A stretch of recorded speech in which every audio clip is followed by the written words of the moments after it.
Coney live for the Built Ford Tough Studio. Boomer Esiason, Greg Giannotti. It's Boomer and Gio on the Fan. Simulcast across the country on CBS Sports Network.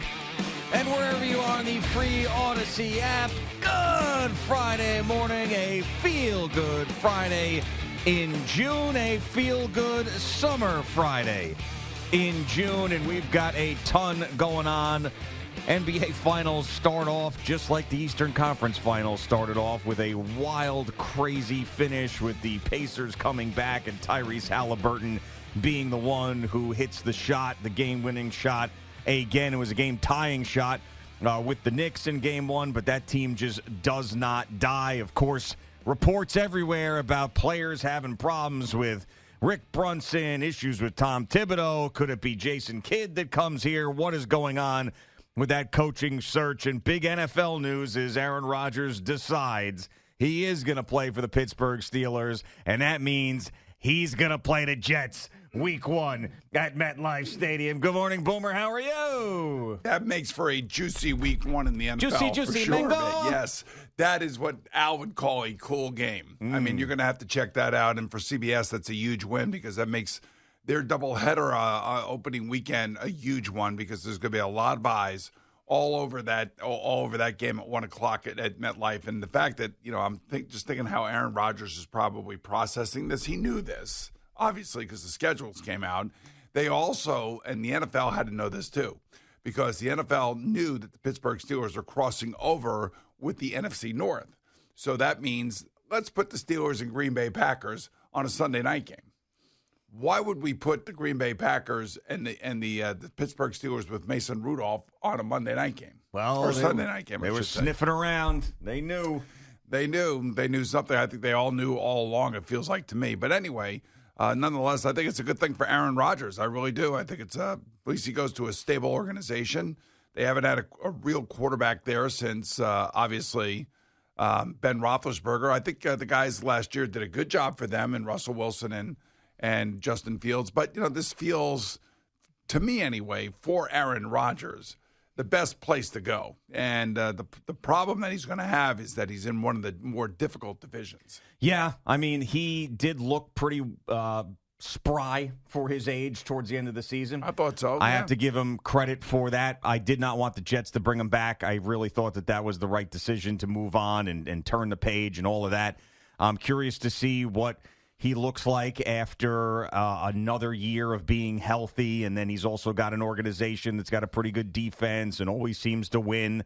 It would be something, though, if Mike Tomlin's first losing season came with Aaron Rodgers as the quarterback. I mean, that is something that would be fascinating to watch. But there's a couple people in my life that I'm close to that are Steelers fans, and 3 of them in particular all hated this yesterday. The guy who I got to know in Pittsburgh who now does afternoons, one of my best friends in Pittsburgh, and we started at the radio station back in 2010, he absolutely hates it. My wife, big Steelers fan, absolutely hates it. I actually was trying to be positive with her. I said, I mean, maybe he's going to be healthy. It's better than Mason Rudolph. She's like, yeah, wishful thinking. And then our buddy Craig Currier, big Steelers fan, said that he lost his appetite when he found out that Aaron Rodgers was going to the Steelers. I mean, no Steeler fan I know likes this. Yeah, well, what were they expecting? Like, they were expecting to go into the season with Mason Rudolph? I guess. I guess so. And maybe giving him another chance was more appealing than Aaron Rodgers coming there. I don't know. I think when you're comparing it to that situation and what they would have been with Mason Rudolph, it's better. I don't know what else they would have expected. It's too late in the offseason for them to pull off anything else. Well, I know they drafted the quarterback Will Howard out of Ohio State, which I thought was a good thing for him. But it was like 6th, 7th round. Yeah, right? I know. But I'm just saying they now have 3 solid quarterbacks in camp. And Aaron's going to be the number 1 guy. And he is obviously getting a late start. I think he's flying out there today to take a physical, and then they'll sign the contract. And maybe next week, I guess it's OTAs next week. So we'll get more information about how this whole thing fits in. And Arthur Smith is going to have to learn how to deal with Aaron and his idiosyncrasies and what he likes to do on the football field. But the Steelers, I don't think they changed their identity. I still think they're defense first, running, and then play action passing. I just think that Aaron is, 40 years old. I mean, you're not getting, and we said this when he came to the Jets, you're not getting the 25-year-old Aaron Rodgers. You're getting the 40-year-old Aaron Rodgers where you want to use his arm and you want to use his brain. Yeah, and one of my co-hosts out there, the former punter for the Steelers and the Patriots, Josh Miller, had a line that I thought was appropriate, where he said that he's the league's most distracted player at the league's most important position. Yes, yeah. And I was like, that's a good quote right there. But I do think that once he locks in and he gets there, he won't be distracted. I think that it's, some of the offseason stuff, he's outspoken. He just puts everything that's in his brain out there where not a lot of players do. Yeah, I know, but I also think, when you look at his overall statistics with the Jets, they weren't that bad. I mean, it's just the fact that he blew out his Achilles, and then we had to go through all of that. And I told you when he got here, and I really felt like that the Pat McAfee thing was going to be more of people weren't going to like it. In other words, the Jet fan wasn't going to like it if they weren't winning. And it turned out that way. And unfortunately for Aaron, it didn't work out here. It had every opportunity to work. They tried to help him. They tried to build around him.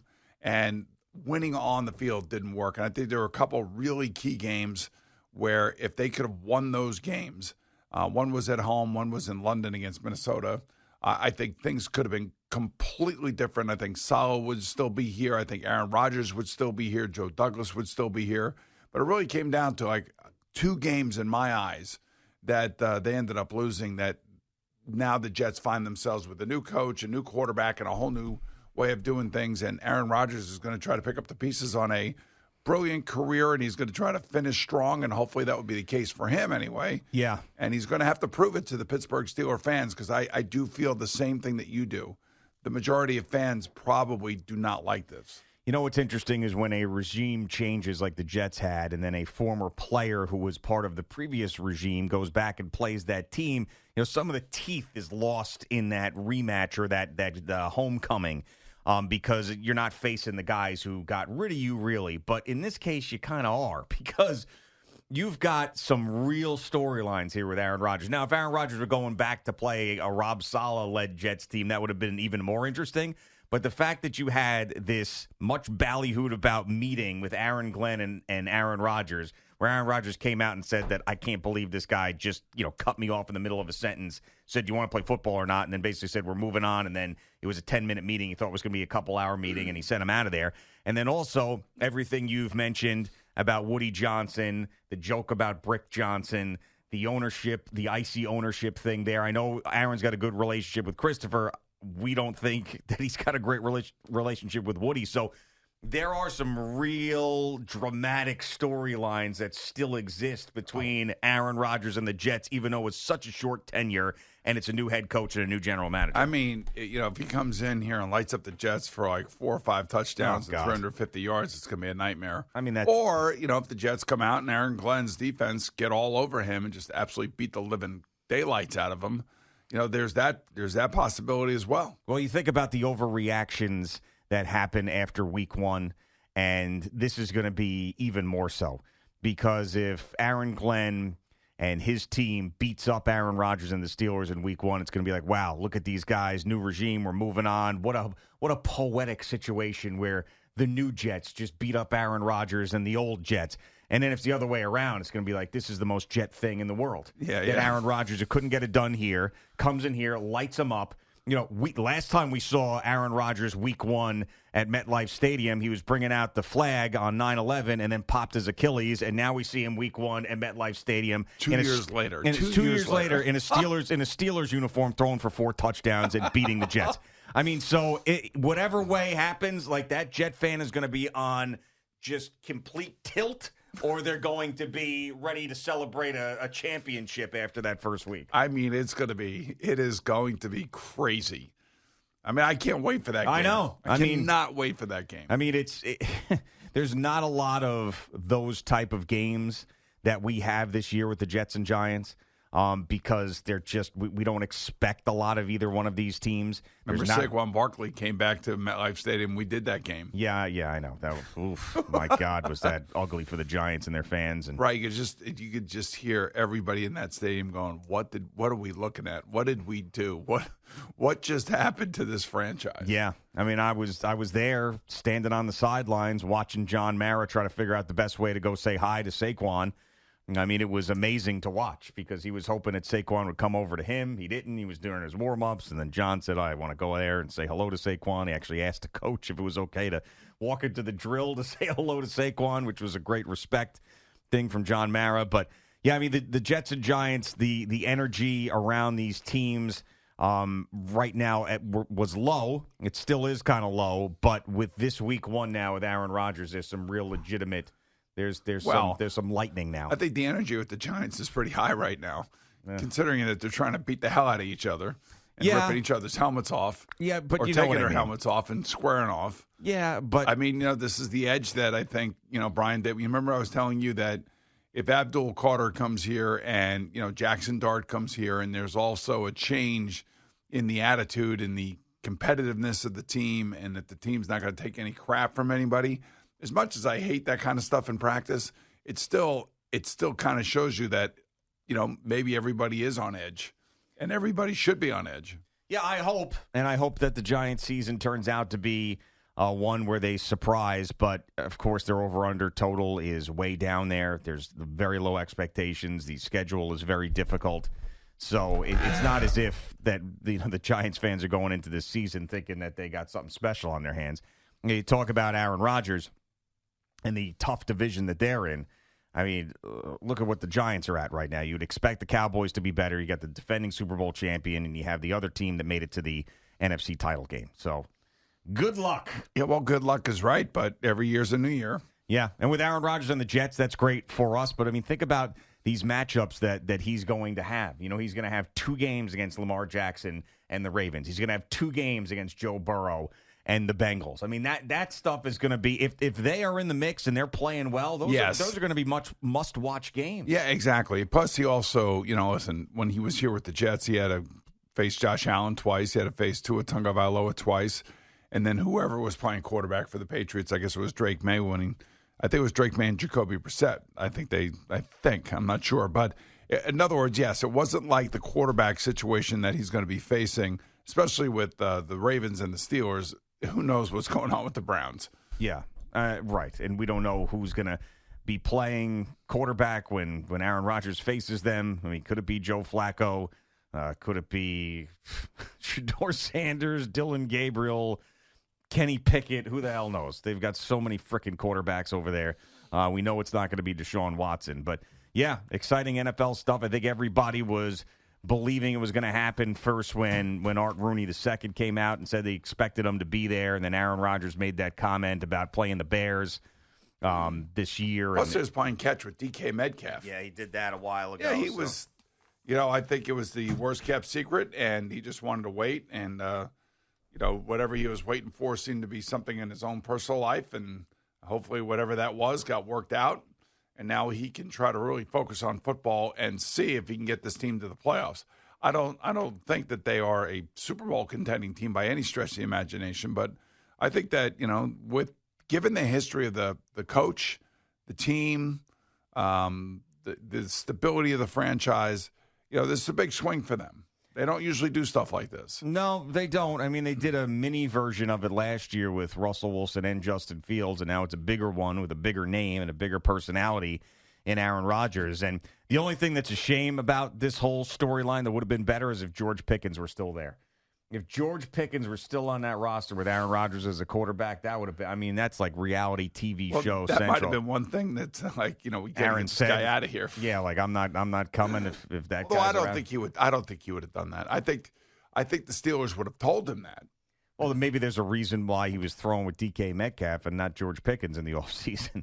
Maybe that's maybe the Steelers were like, listen, if you go work out with somebody, work out with DK because we don't know if George is going to be around very much. But I mean, there's a lot of potential there for that team to be really interesting. But just like the Jets had a lot of potential of being really interesting. And it didn't work out. And the Steelers are going to have to give T.J. Watt a contract extension. I think that's Didn't they just pay him? Yeah, no, but I think it's coming relatively quickly here. Oh, I would imagine it's going to happen before they, open training camp. But they have some personalities. They got some really good players in this team. Again, is it a 10-win team? Is it a 7-win team? They're going to be in a lot of close games because their defense is going to keep them in close games. The question is really what is their offense truly going to look like? Because I know from personal experience, it takes time to get used to everybody on the football field. He likes those back shoulder throws, and I guess DK Metcalf is going to be the benefactor of those. But, you got to get used to your players. You got to get used to your play callers. You got to get used to the surroundings. There's a whole bunch of stuff that, is all going to be new to him. And it's not just a transition where you just plug a guy in and go and play. And we saw that here. And even took Tom Brady, if you remember, Bruce Arians initially got all over Tom Brady 5 weeks into the season. Like, what the hell are we doing here? Yeah. Remember when there was a couple of minutes where the Joe Namath, Aaron Rodgers, could he wear 12 discussion happened? Yes. That discussion will not happen in Pittsburgh because we heard Terry Bradshaw say that Aaron Rodgers coming to the Steelers was a joke. So, dude, I'm assuming that the Steelers retire jerseys? Yes, but you know what? They didn't retire Bradshaw. So there's only three. That's interesting. So there's only 3 Steelers jerseys that are retired. Mean Joe Green? Yep. Franco Harris? Yep. And the third one's really tough. Man, it's got to be one of the linebackers. Jack Ham? No. Lambert? No. That's tough. Offensive lineman? No. It's pre-Steel Curtain. Number 70, Ernie Stoutner. Ernie Stout. So those 3. So all right. So you have 3 retired numbers. Yeah. Right. So like the Giants retired the numbers. Yeah. That we have been talking about. And the Jets retired 12 right, for Joe exactly. Namath. So 12 technically is not retired. But no one's ever worn it. Now, obviously, we know what Terry Bradshaw said about this about a week ago. Yeah. He was all over Aaron Rodgers. We know how, I guess there's no real relationship between the Steelers and Terry Bradshaw. Not great. I mean, great. It's better than it was, but when Chuck Noll was still alive, the two of them had issues, and then Terry Bradshaw didn't go to Chuck Noll's funeral, and then that was icy. I think they've tried to work him back in, but it's just a very strange situation. Yeah, I don't think the Steeler fan would be very happy if Aaron Rodgers chose number 12. Yeah, that would not go over well. I'm just trying to see if there was. Let's see. Yeah, all right. So it is. This is what I assumed, but it has not been reissued. Even though the Steelers have not retired it, they've never given it to anybody under any circumstance since. Right. Okay. And they're going to have to. Don't you think they have to retire Ben Roethlisberger's number? No. If they haven't retired Lambert, Ham, Mel Blount, Donnie Snell. Terry Bradshaw, Rod Woodson, Lynn Swann, John Stallworth. If they haven't retired, all the guys are in the Hall of Fame. Right. If they haven't retired those numbers, then how are they going to retire Ben? I mean, Bradshaw won 4 Super Bowls and 2 Super Bowl MVPs, and his number's not retired. See, this is what I love about the Steelers. They are who they are, man. And that was wild about the Franco retirement because, yeah, he won a Super Bowl MVP and obviously the 4 Super Bowls as well. But, like, of all those guys, Franco was a little farther down the list, and they didn't give it to him posthumously either. They had honored him and said they were going to retire it, and then he died right before they were about to have his night. But they had made the decision, and that was unexpected, so it wasn't sick, and they were just doing something for him. But they had made the decision to retire that number, and it was only Mean Joe Green and Ernie Stoutner before that. So that is crazy. Yeah, it's an interesting thing. Well, I never really thought about it that way because every team does something different or does it differently. They may have like an internal thing that we're not giving out 12. Yeah, I mean, and they haven't since 1983 when Terry Bradshaw stopped wearing it and was retired. That was it. They've never given it out again. I would imagine that they'll never give it out. So, but that doesn't mean it's officially retired. Right. Oh man, that would be. Ooh.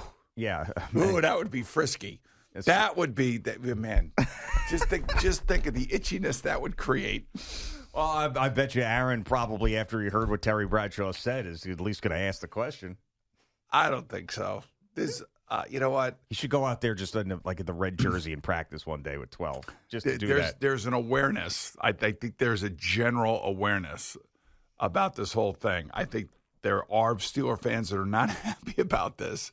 They would be livid if he took number 12. All right, Boomer and Gio on the Fan and CBS Sports Network. So much to get to this morning. Knicks coaching search, Mets and Yankees.